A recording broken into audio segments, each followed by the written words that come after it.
about another voice and culture of Taiwan with We Love Hakka. 现在就让我们一起加入客家风情，大家来讲客家吧。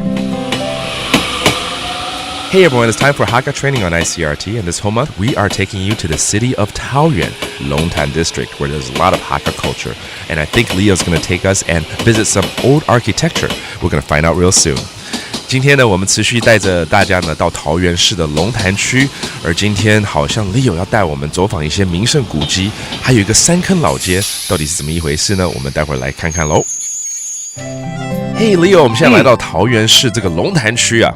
龙潭，我对龙潭其实还算熟啦，因为这边可以划龙舟，可是对它的一些历史其实就不了解了。好，那我带你去的一个很重要的地方，那就是三行路街。三行路街就是三坑老街。哦，路街我们知道是 Old Street 老街，三坑有3个坑在这边，是这样子吗？不是，不是哦。坑在客家话里头哈，就是讲说从山谷里头流出来的小水流哦，所以在桃园龙潭三坑子，它有3条河流就经过这里啊来得名的，而且早期的船可以开到这里，所以这里是非常繁忙的一个货物集散中心。在那个时候啊，有桃园第1街之称哦。好，今天来三坑老街，这里还可以看到街屋的一个传统建筑，还有以前客家妇女在这边洗衣服的一个遗迹。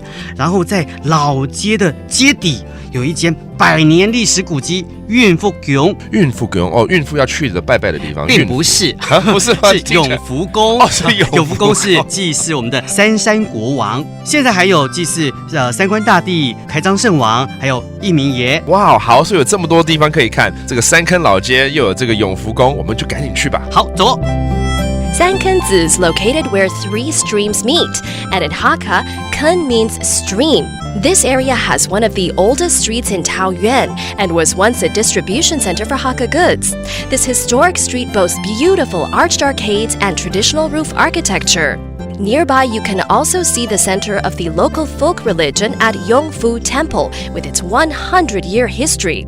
It is said it has been moved 3 times without losing any of its integrity. So if you're looking for an old Taiwan feel, why not check out Sankenzi? Well, let's teach you some Hakka vocabulary, such as the temple 庙，然后这个老街再一次怎么说呢？路街。Okay, that is the old street. And then 这个地方叫做三坑子嘛，对不对？嘿，三行哎，行就是坑的意思。坑对。All right, now you know. And that does it for today's Hakka training. 什么大家？俺只say 张来了。客家风情由客家委员会监制。We Love Hakka has been brought to you by the Hakka Affairs Council.